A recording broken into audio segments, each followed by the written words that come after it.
and Deanna Campbell from Sun Peaks. I just wanted to let everybody know that we are recording this session, and the reason we're doing so is that even though folks may not be able to attend today, they may wish to put their proposals in, and so we want to make sure that this information is available to everyone. So the info session video will be posted on the BC Builds Housing Development Opportunities platform. So just to give you a sense of what to expect in this info session, I'm going to go over at a high level a little bit about BC Builds and then specifically about this opportunity in terms of what we're looking for and how we're going to score it.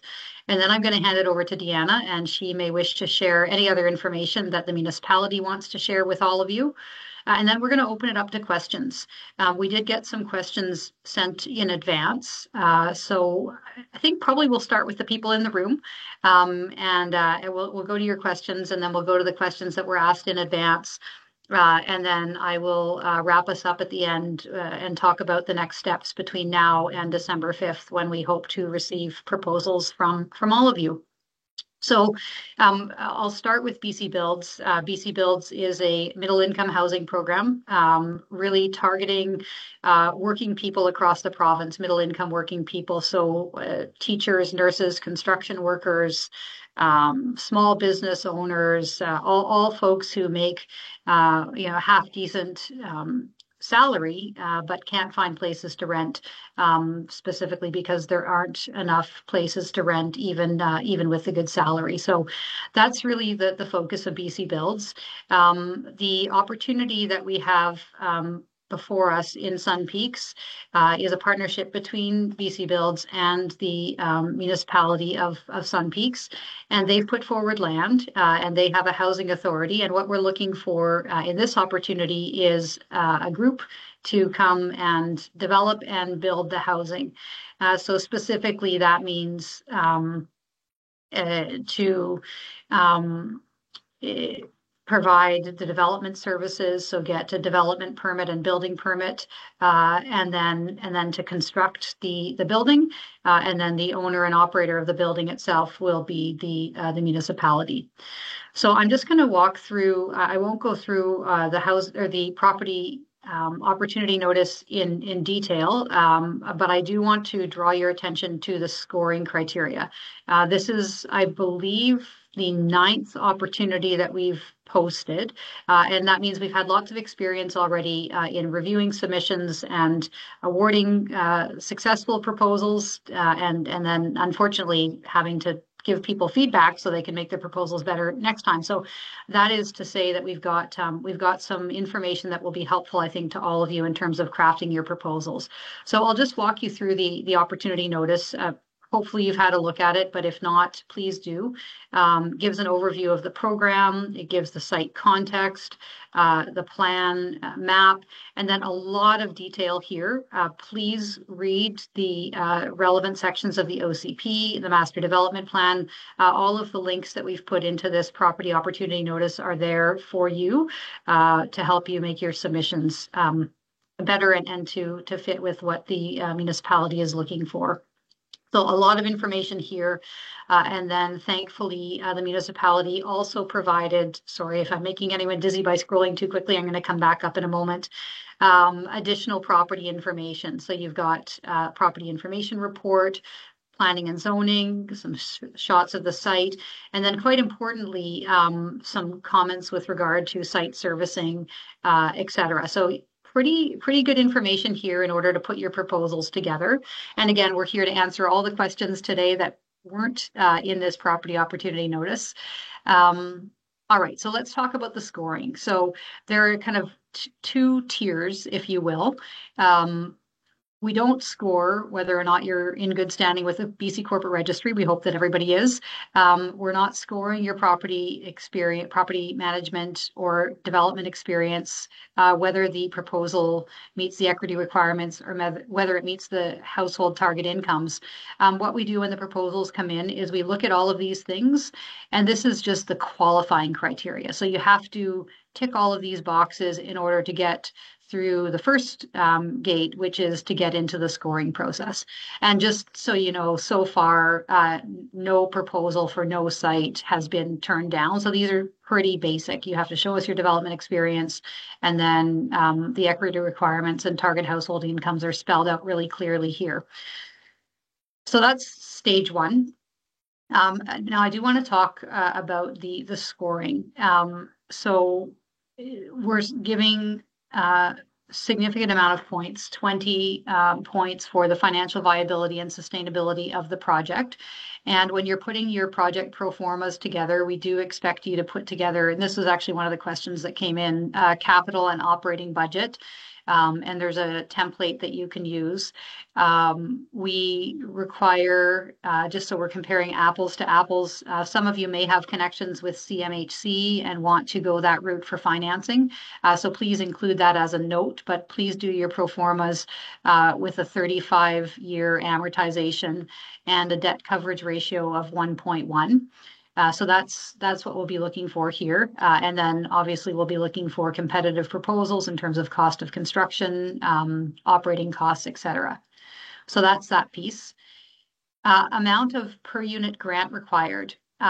This is where I think people, so actually, sorry, I'll just balance by saying each of these next sections are all worth 15 points.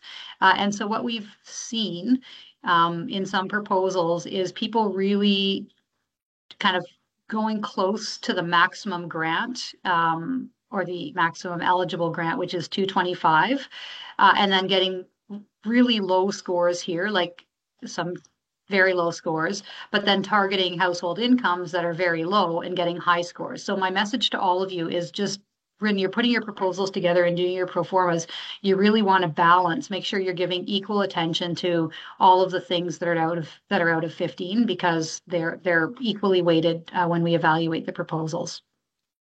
I'll talk about the grant amount in a moment.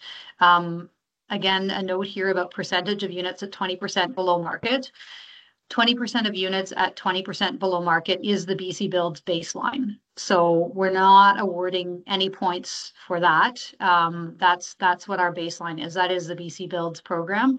80% of units at appraised market rents for the area, and 20% of units at 20% below appraised market rents for the area. However, we are awarding points for any better that you can do. So maybe, and again, BC Builds is not an affordable housing program. We're not looking for deeply affordable units. But if, when you sharpen your pencils and look at your construction costs and construction innovation, et cetera, maybe you can do 22% of units at 20% below market, or 25% of units at 20% below market, or maybe you can do 20% of units at 30% below market. Anyway, we'll leave that to all of you to sort out, but just wanted to be clear that the baseline of 20% of units at 20% below market is not scored. We're looking for proposals that can do better than that, again, while still being viable and not requiring an ongoing operating subsidy. Target household incomes, again, this is all spelled out really clearly below. There are maximum target household incomes and a range. We're looking for proposals that hit as far below the maximums as possible while still remaining viable. Speed to market is really important to us. There's a shortage of housing across the province, and we need to build it quickly. So when you're putting your proposals together, tell us how you're going to shorten the pre-development timeline, and count on BC Builds and Sun Peaks to be there as part of that. And then also, if you've got any construction innovation that you can get buildings built quickly, share that with us as well. And then the other sections are only worth 5 points. We do give additional points if you can hit 2 and 3 bedroom units, because we are looking for family size units. But again, that's not weighted as heavily as these other things up here. And same with accessibility and sustainability. So BC Builds does not need to be built to anything above the BC Building Code. So if you've worked with BC Housing before and had to design projects to BC Housing's design guidelines, you don't need to do that for BC Builds. Simply meet the building code. However, if you've got any innovation in terms of accessibility or sustainability, please put those in as well, and they'll be scored. But again, we don't want these things to take away from the overall viability of the project. One more thing, and I know this is a lot of information, but we will put the video up and then Alistair will actually bookmark it so you can come back and see the presentation. You can come back and see, or sorry, timestamp it so you'll be able to you don't have to watch the whole video again. I want to talk about the amount of per unit grant required, and then I'm going to turn it over to Deanna, and then we'll open it up to your questions. So we've been quite clear about how to think about the per unit grant amount and how to calculate it.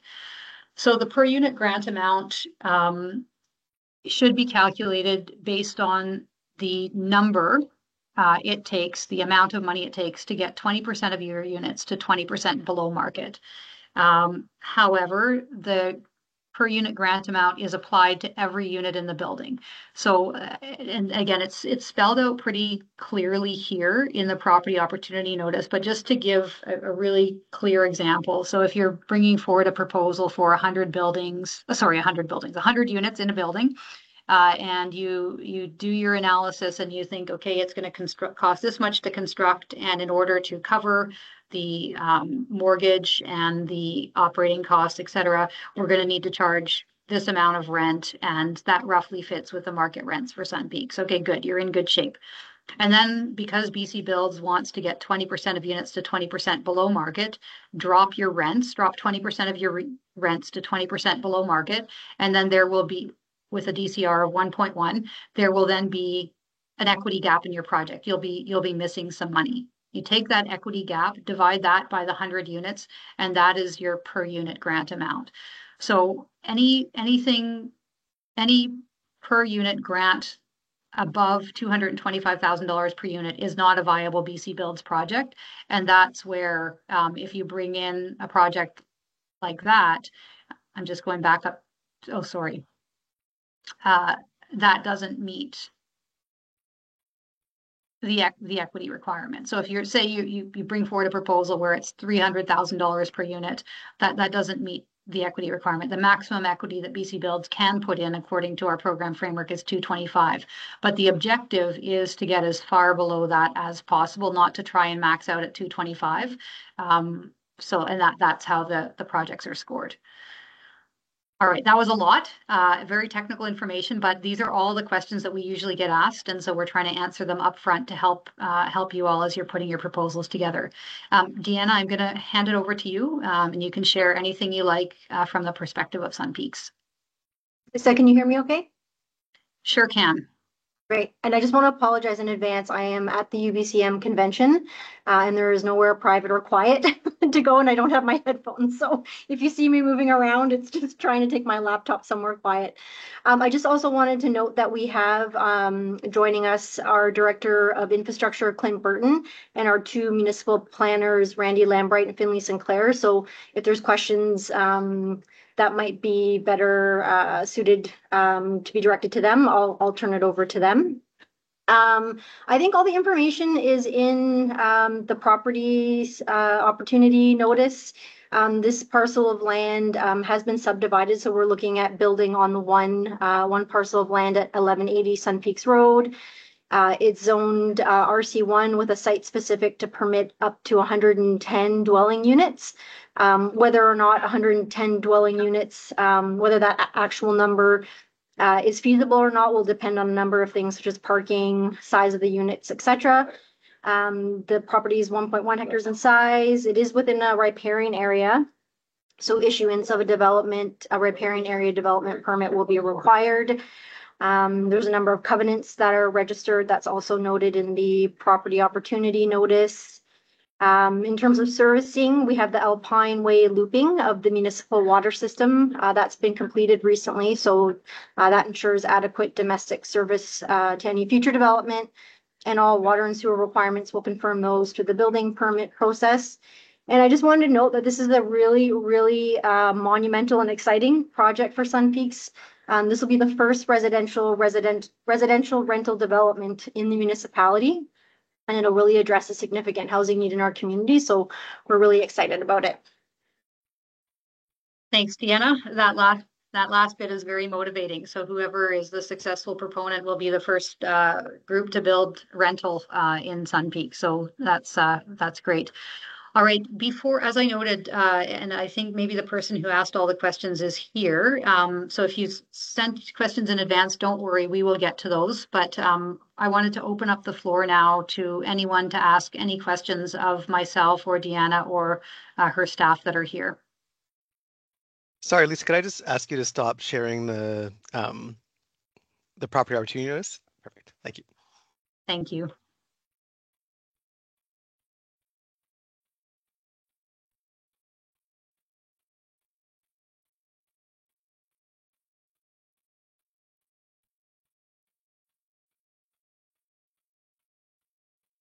It does always take a moment in these info sessions to go from being handed a whole bunch of information to now have to turn around and be put on the spot to ask us questions. But really, this is your opportunity, and it's actually easiest for us if you ask your questions now rather than after the fact. Although more questions will come up after the fact, and we're happy to answer those as well. But I just wanted to make sure that everyone knows there's an open invitation today to ask questions of us while we're all here together.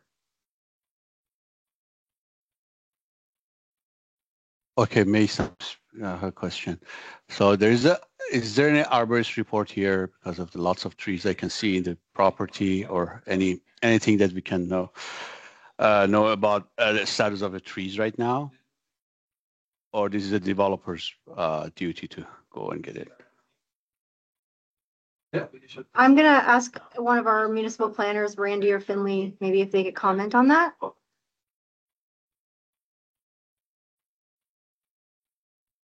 You're on mute, Randy. I see you talking. Sorry. Just to reframe the question, you're asking about an arborist report, whether or not there's one needed, or has there been one prepared for the site? Yes. Okay, so no to both. One is not needed and one has not been prepared for the site. That would be up to the developer, that if working through the project, whether or not, and essentially the riparian area would section out obviously a no build zone or a no touch zone for all intents and purposes, unless there's some exemptions provided through the riparian through the QEP. But that's about it. Everything else, Deanna, based on my recollection of your bylaws and things of that nature, you do not have a tree cutting bylaw or anything to that effect. Okay. Okay, thank you. Yeah, Peter, go ahead. Yeah, thank you. Just question about that speed to market. We can obviously put together a reasonable construction schedule and a contemplated pre-construction schedule, but I guess what's the commitment with BC Builds and the municipality on how we're going to work through the development permit and building permit and all those steps along the way? Great question. I'm so glad you asked it. So once we choose a successful proponent, and that will be a joint decision based on that scoring criteria that I laid out between BC Builds and Sun Peaks, we will, BC Builds, Sun Peaks, and the successful proponent sign what we call a conditional land contribution letter. And that will lay out all of the responsibilities of each party to get the project under construction within a year.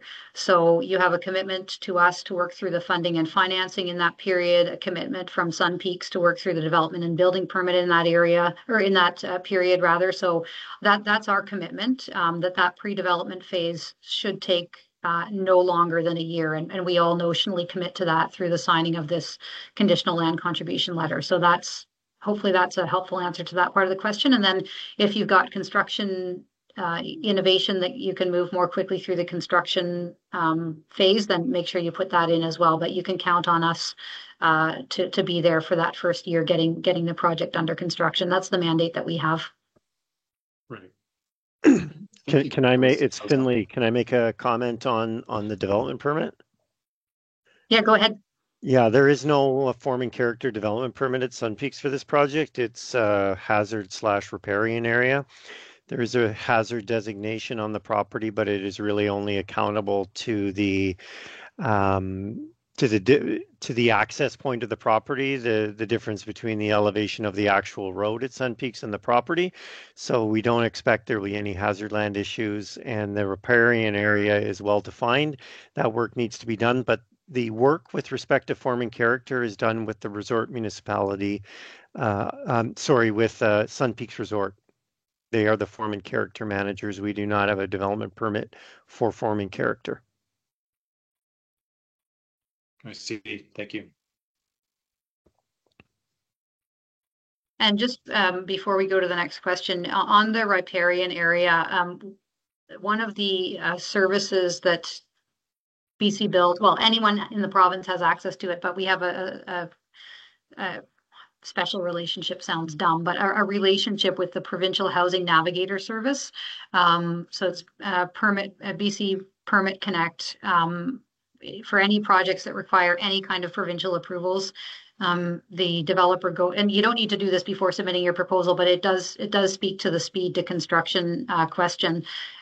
You go and register the project under BC Permit Connect, and then you get assigned a housing navigator.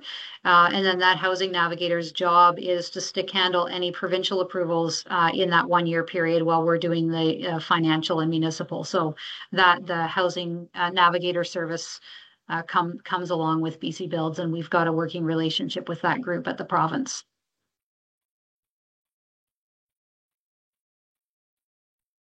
Okay, other questions that people would like answers to in order to put your proposals together for us?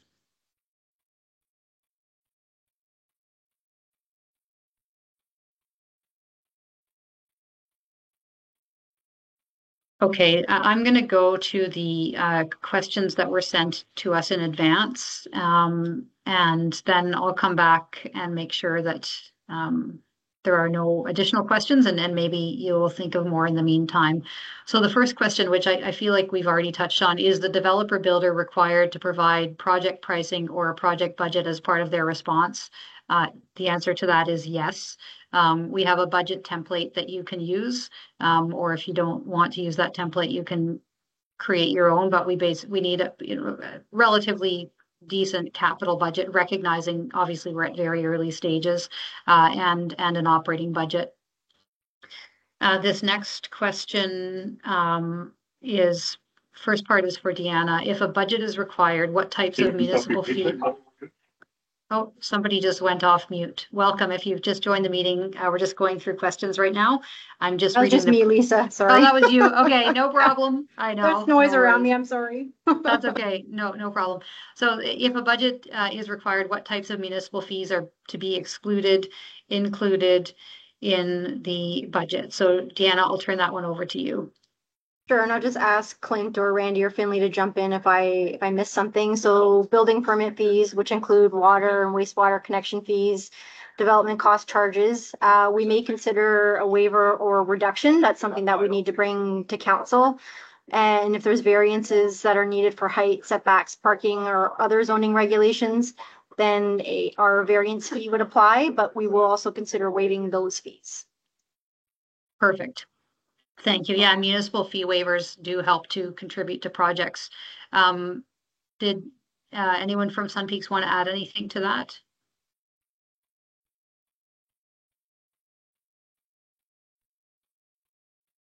Randy, anything additional from you in terms of fees? Yeah, go ahead.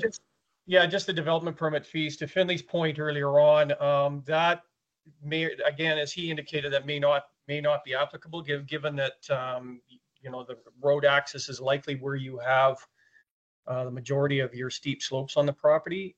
If there are other areas identified on the OCP map, then the project engineer likely should provide some kind of a letter of assurance or something like that, that the slopes aren't impacting the development or anything to that effect.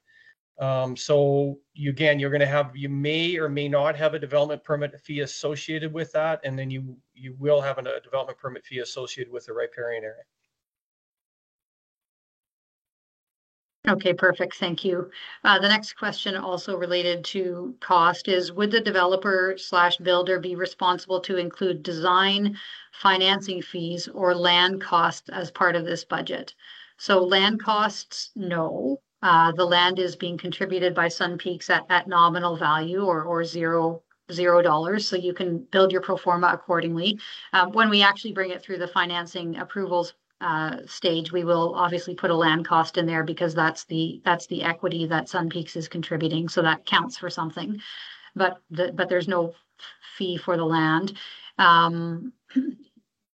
Design, yes. When you look at the budget spreadsheet that we've provided, it has design costs in there. Financing fees, yes. Essentially, the successful proponent will be building a building for the Sun Peaks Housing Authority. The Sun Peaks Housing Authority will hold the mortgage, and so that those carrying costs should be included as is part of your operating budget, and the interest rates for the next few years, projected interest rates are on the BC Builds Housing Development Opportunities page. So please use those interest rates in terms of figuring out your financing costs. And then I'll ask the next question and then continue answering this one as part of it. So that the next question is, what form of contract is anticipated to be utilized between the developer builder and the client? Is the client the Sun Peaks Housing Authority or BC Housing in this instance?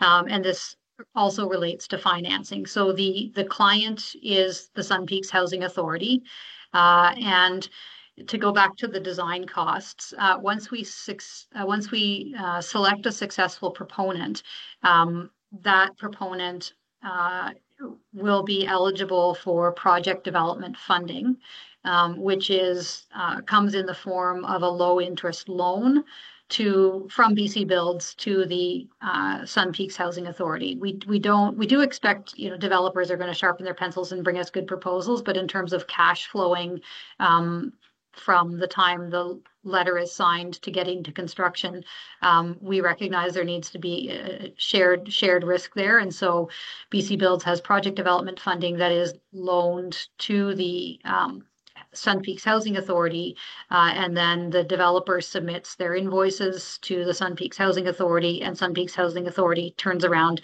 and hands them to BC Builds, and then we reimburse for so that is to say that there is some funding in the form of a loan to the Housing Authority to help fund those design costs.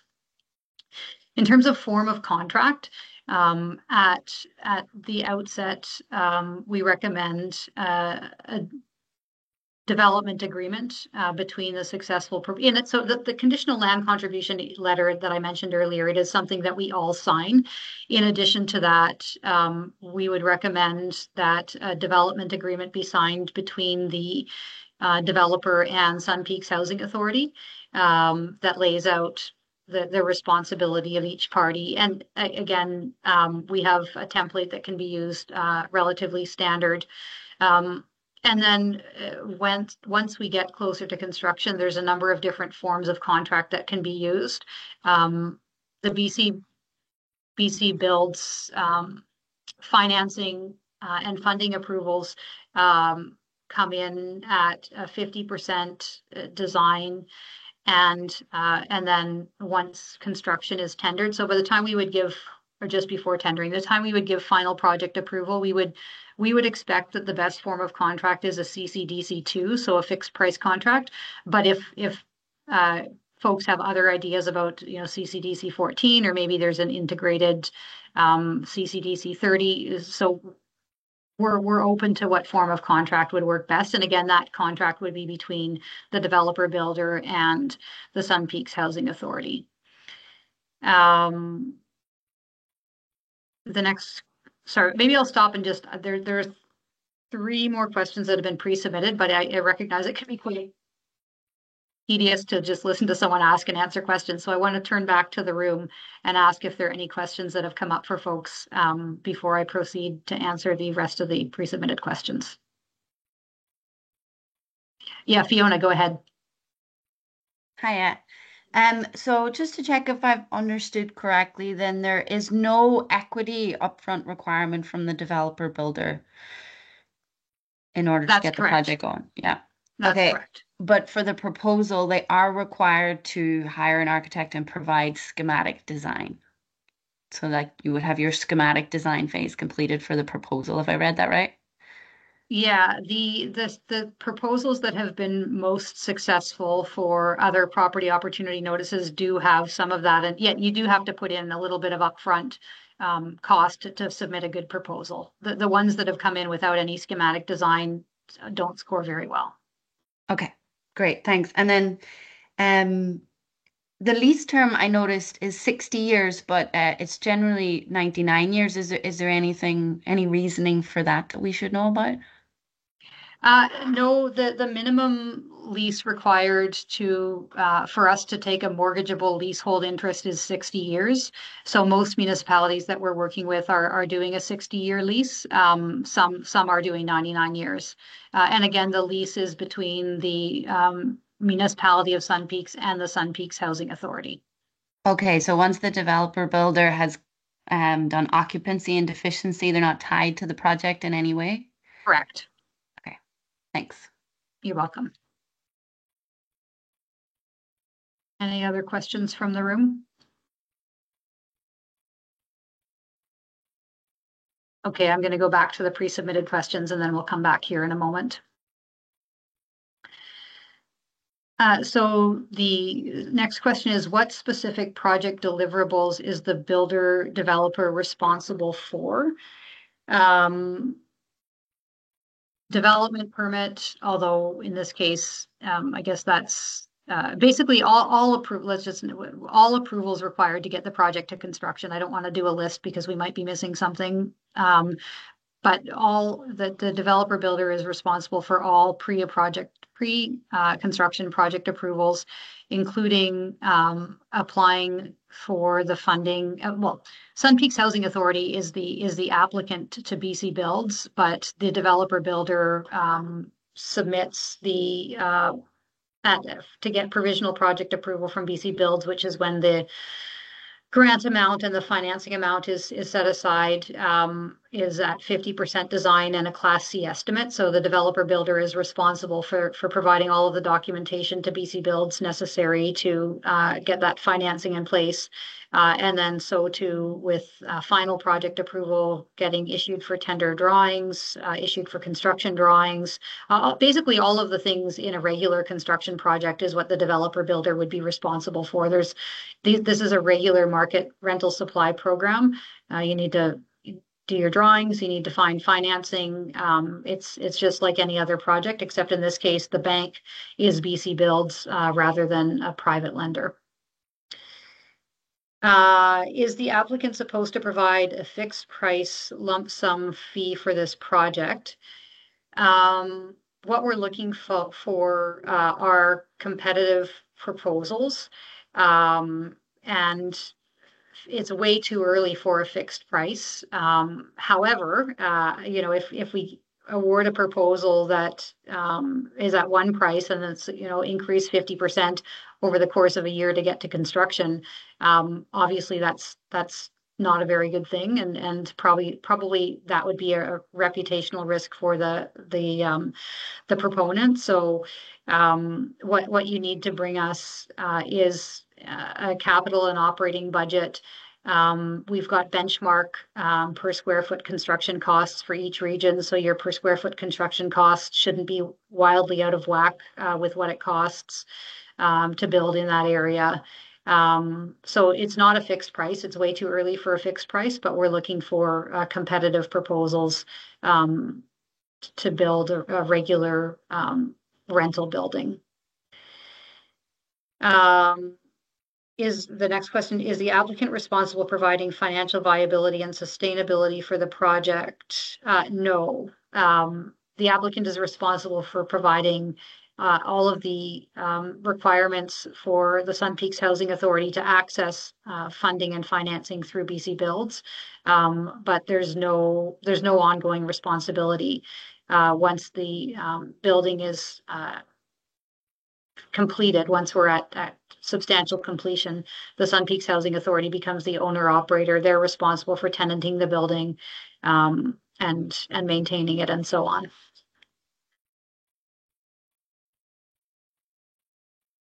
Okay, and the next question, can you please define turnkey for us? Does the Sun Peaks Housing Authority want the units fully furnished by the developer builder, or will the Housing Authority be furnishing and equipping the units?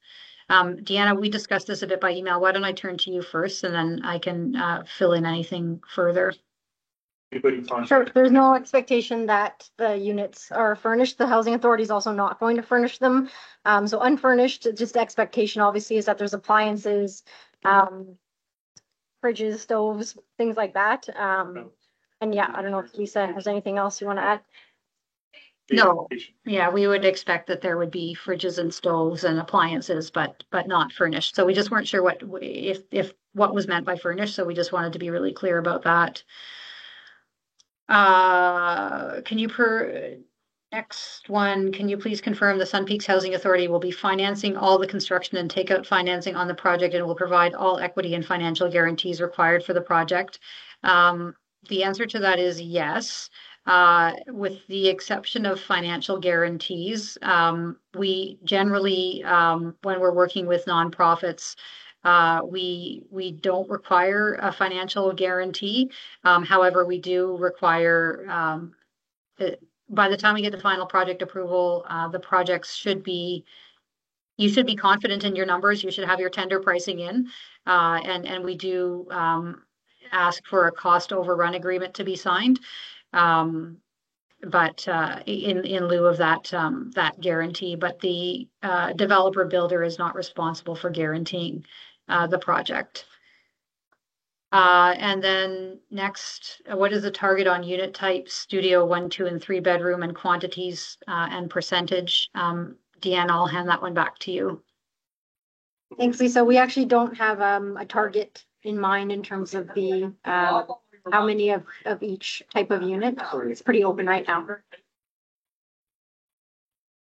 Okay, thanks. And I'll just add that, again, going back to the scoring criteria, there is 5 points awarded if you can have a certain percentage of units dedicated to 2 and 3 bedrooms. But again, don't spend too many that's only worth 5 points out of 95, in other words. So I would, if I were putting in a proposal, I would look at the Sun Peaks Housing Authority, sorry, the Municipality of Sun Peaks Housing Needs Assessment. Deanna, is that up on your website somewhere? It is, and we're working on our current one right now. So the new one isn't updated yet, but the existing one, the previous one is, yes. Okay, perfect. So yeah, it might be a bit out of date because municipalities were required to complete them a few years ago, but that will give you a sense of the housing need in the community. Again, it's not required, but good background information. And I believe the last question here we have answered, but I want to just make sure that we cover all of these off.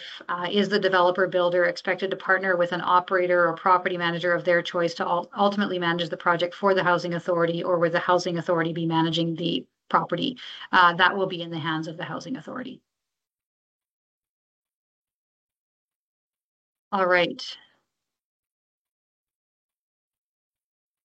This is now a last call for any additional questions that people might have.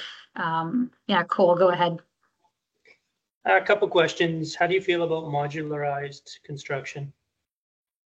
I don't have a feeling about it. I think that that offsite, well, I have an opinion about it. I think offsite manufactured housing is going to help us increase supply substantially and increase productivity and deal with the labor shortage.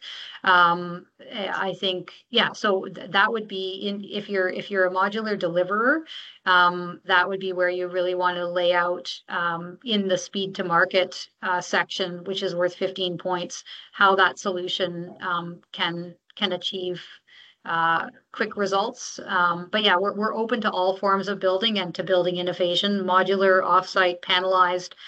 Bring us your best proposals. Yeah, building innovation is welcome. Modular housing is welcome. Offsite construction is welcome. Panelized construction is welcome. Yeah. Can I add 2 more questions to the pile? Of course you can. Is there provisions for housing for workers? Any sort of ability to house workers during this time period? Or is that in our court? Oh, you mean to house your workers who would be building the housing? Is that the Yeah. question? Good question. Deanna, let's see if you've got any ideas on that one. I would say that's probably a challenge. This is why we're developing this housing. Build it and I got somewhere to stay? Yeah, so the question is whether or not there would be housing available for the workers. Is that? Yes. Yeah.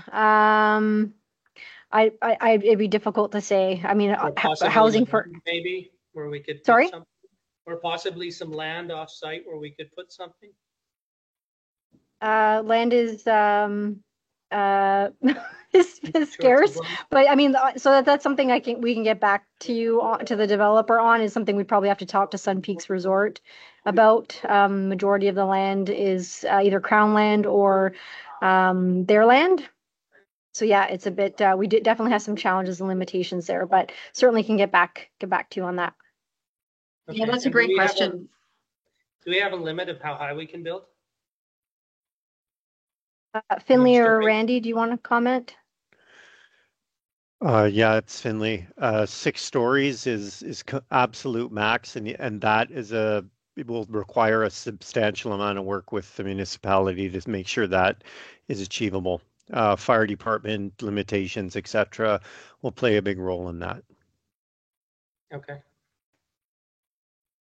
And also it's also really essential, the materiality of the building. If we're going 6 stories and you think it's straight wood, that Or creates. steel.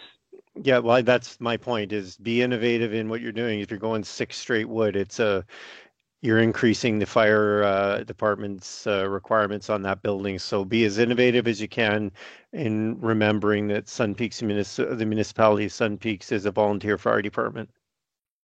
Okay. Anything else, Cole? No, I think we're good for now. Okay, I want to come back to the question. Yeah, you're welcome. No, great question about worker housing. So let's actually let Sun Peaks take that away. And, maybe if workers are really needed in that town, which they are, maybe the resort may want to get a bit creative about what they might be able to offer up in terms of land to put workforce housing temporarily or something. Anyway, but in terms of how everyone will find out the answer to this question that has been asked here that we don't know the answer to right now, and this also relates to any other question that we might receive from here on in. When we have a question that's asked, like this one about workforce housing, in this case, the municipality is going to go away and see if they can, if there's any solutions. We will update the property opportunity notice so that everyone that's putting in a proposal gets the same information and the same answers. And so too, after this session, we are still open for questions. 2 important instructions. One is send all of your questions to info@bcbuildshomes.ca. And Ali will put the address in the chat if he hasn't already. And do not send your questions directly to the municipality. This is really important because this is a open and transparent proposal call. And what we'll do is when we get your questions, we will answer them by way of posting the question and the answer in the property opportunity notice on the website. So because we're heading into an election period, we're not able to send out emails and let you all know, hey, the property opportunity notice has been updated. So I suggest checking back there on a regular basis over the next couple of months as your colleagues ask questions and we answer them, just to make sure that you have all the latest information as you're submitting your proposals. Before we go, I just want to do one last check to see if there are any more questions that anyone wants to ask today while we're all together.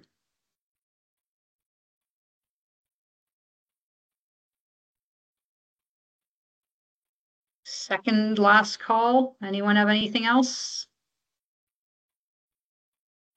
One more question. Cool. Yeah, go ahead. Is there a look and feel that we're going for? Are we trying to fit some sort of staying within the Sun Peaks mold? gonna turn to the planners on that one. Yep. Finley or Randy?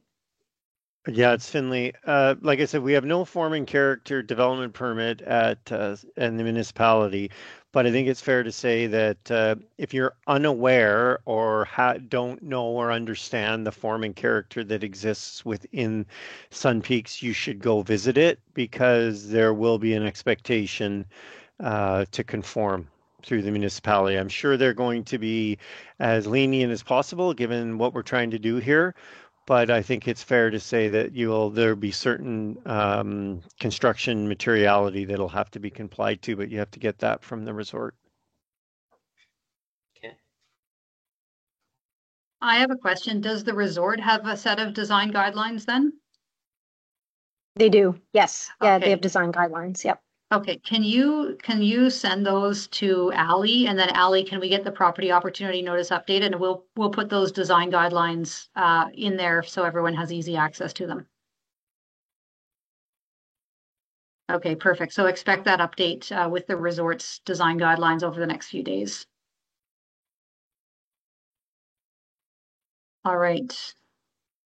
See, every time I say last call for questions, someone has one more thing. So I'm going to keep doing it until no one has any more things. But we really, this is your opportunity to ask anything you want. So we wanted to make sure that everyone feels that that you have that capacity. So anyone have any final questions before we wrap up?